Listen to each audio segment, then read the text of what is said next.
যেটা প্রকাশ পেয়েছে যে শহীদ শরীফ ওসমান হাদি বর্তমান প্রেক্ষাপটের রাজনৈতিক অঙ্গনে অতি পরিচিত ব্যক্তিত্ব ছিলেন।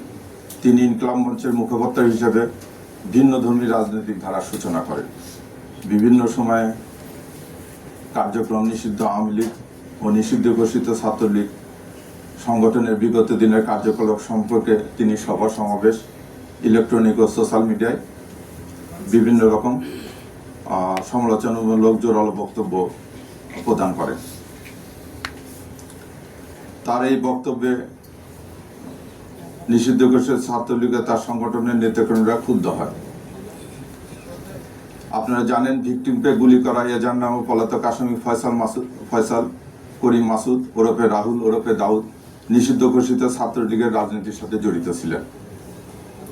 শুটার ফয়সাল করিম মাসুদ ওরফে রাহুল ওরফে দাউদ এবং তার সহযোগী আলমগীর হোসেন দ্বয়কে পলায়নের বিষয়ে সার্বিক সহায়তাকারী তদন্তে প্রাপ্ত আসামি তাজুল ইসলাম চৌধুরী বাপ্পি পল্লবী থানা যুবলীগের সভাপতি ও ঢাকা উত্তর সিটি কর্পোরেশনের ৬ নং ওয়ার্ডের আওয়ামী লীগ মনোনীত নির্বাচিত কমিশনার কাউন্সিলর ছিলেন।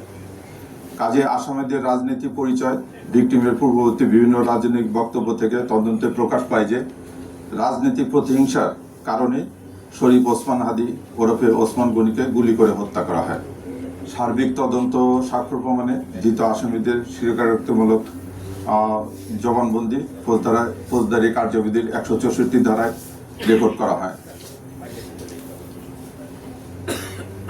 বিভিন্ন স্থান থেকে প্রাপ্ত সিসিটিভি ফুটেজ পর্যালোচনা করা হয়। অস্ত্র গুলির ফরেনসিক পরীক্ষার মতামত, মোবাইল ডিভাইস ও অন্যান্য ইলেকট্রনিক ডিভাইসের ফরেনসিক পরীক্ষার রিপোর্ট অনুসারে আসামিদের সম্পৃক্ততা তদন্তগুলো প্রমাণিত হয়। এজাহার নামীয় পলাতক আসামি ফয়সাল করিম মাসুদ ওরফে রাহুল ওরফে দাউদ এবং তদন্তে প্রাপ্ত আলমগীর, তাজুল ইসলাম চৌধুরী বাপ্পি, ফিলিপস খান, মুফতি মাহমুদ সহ মোট ১৭ জনের বিরুদ্ধে পেনাল কোডের ১২০-এর বি, ৩০২, ২০১, ১০৯ এবং ৩৪ ধারায় অপরাধ প্রাথমিকভাবে প্রমাণিত হয়ে উল্লেখিত আসামিদের বিরুদ্ধে বর্ণিত ধারায় অভিযোগপত্র আজকে দাখিল করা হয়েছে।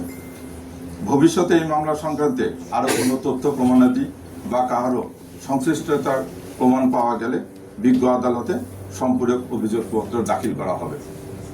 ধন্যবাদ সবাই।